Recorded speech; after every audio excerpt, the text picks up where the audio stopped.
qu'on peut noter quand même, c'est une satisfaction globale en termes de consommation, en termes de prescription et de variété de prescripteurs, puisque les trois prescripteurs se sont bien approprié le dispositif, même si Pôle emploi domine évidemment en termes de public. Et satisfaction également au regard de la cible, puisque les publics qui rentrent dans vos organismes de formation sont bien ceux pour lesquels vous avez conclu le marché. Alors, sur le contexte général, donc je suppose qu'il y a un certain nombre d'interrogations qui doivent vous traverser. Ça s'inscrit, on est bien d'accord, dans un contexte général avec deux parties. La première, c'est la loi de décentralisation qui n'est pas achevée, qui n'est pas complètement votée, pour lesquelles il y a eu un certain nombre d'aléas et d'allers-retours, puisqu'il y avait deux parties, il n'y a pas que la formation professionnelle, il y avait toute la partie sur l'organisation territoriale de l'État et les compétences des collectivités locales. Donc tout ça est encore en cours de discussion au sein du Parlement. En ce qui concerne la réforme de ce qu'on va appeler bientôt le SPEF ou le SPOF, je ne sais pas, donc le service public de l'emploi, de l'orientation, voilà, on a ce haut là qui est en cours de construction, et de la formation. Les choses commencent à se dessiner à peu près clairement, avec un chef de file identifié et reconnu pour l'orientation et pour la formation, qui sera le conseil régional. Donc d'ores et déjà, même si on n'a pas les décrets, les circulaires et notamment les circulaires d'application, on sait que la décentralisation des actions de formation liées aux compétences clés sera effective au 1er janvier 2015. Donc nous allons rentrer dans une année 2014 préparatoire à ces éléments de décentralisation.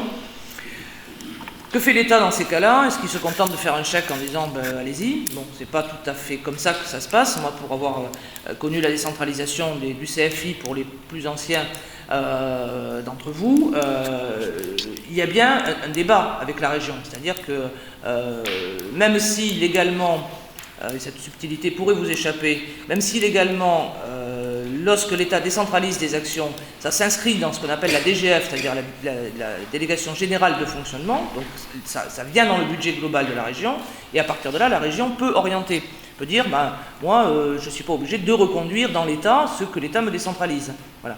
Donc l'État veille quand même à ce que ceux qui décentralisent aillent au public pour lequel il avait financé un certain nombre d'actions. Donc même si le CRA a la liberté de réorienter ses crédits, il est assez peu probable qu'il s'en serve pour construire des voies de chemin de fer ou des routes régionales.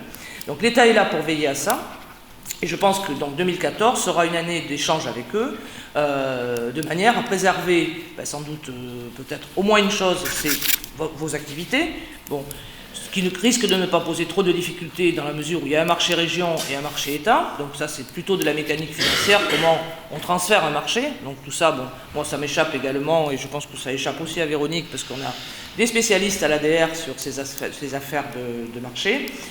Mais il est aussi probable que les crédits soient réorientés dans le cadre du schéma de lutte contre l'illettrisme, où on sait tous, et vous le savez mieux que nous, à quel point on a des difficultés, de repérage des personnes en situation d'illettrisme, et comment on les accompagne vers les actions de formation. C'est-à-dire on a ce temps entre le repérage et l'entrée en action de formation, que remplissent donc souvent les plateformes ressources, que l'État n'a pas pu continuer à financer.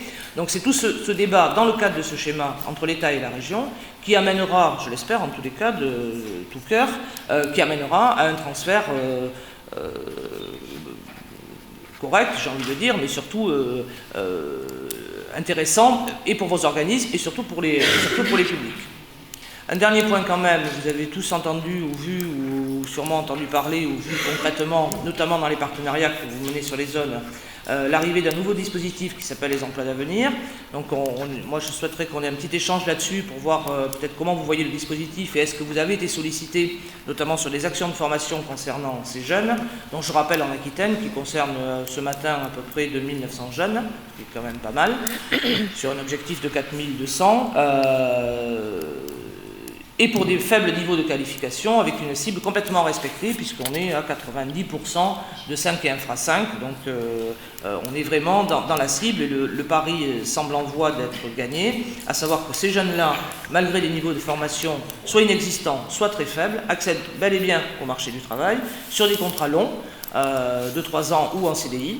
Voilà, donc le pari est en train d'être gagné, donc ça ne peut que renforcer vos activités et votre engagement pour ces jeunes et ces moins jeunes, puisque vous ne recevez pas que des jeunes.